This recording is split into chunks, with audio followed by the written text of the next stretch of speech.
Around 200 elite Afghan special forces trained and funded by the UK face imminent deportation back to their Taliban-controlled homeland, the BBC has learned.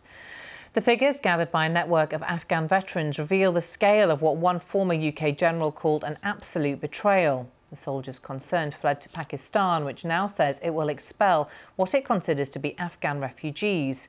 Newsnight's international correspondent Joe Inwood has the story.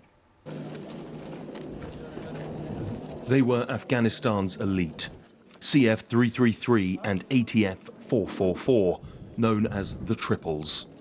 Initially set up to tackle the opium trade, they soon became specialists in fighting the Taliban.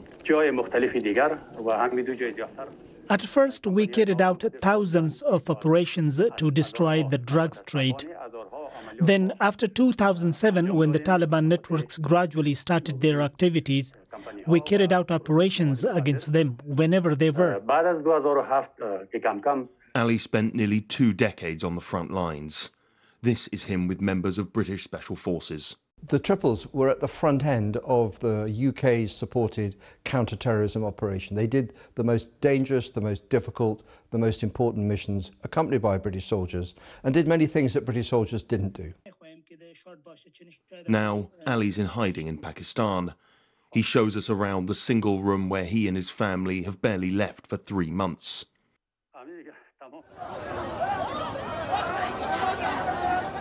Along with hundreds of his colleagues, Ali couldn't get on the evacuation flights when the Taliban returned. So he headed to Pakistan, where he assumed he would get help from the UK's Afghan relocation and assistance scheme. He was wrong.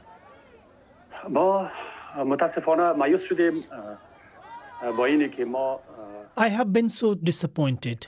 I served in different high-ranking positions and fulfilled my duties honestly. He has twice been rejected on the grounds that he didn't work for or even with the UK. According to the man who set up the Triples, they didn't just work with the UK, they were entirely funded by them. So we had one mission. We in British, and donor for this mission is these Triples or Britain, British government.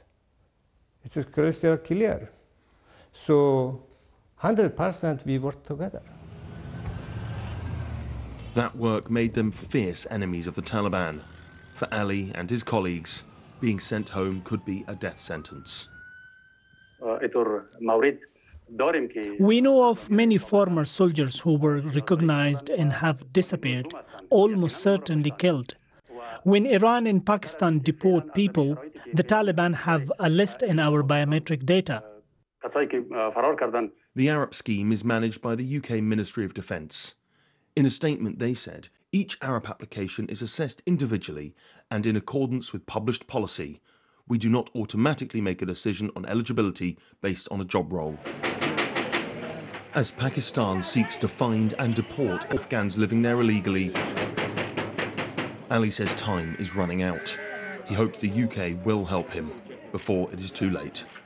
Joe Inwood, BBC News.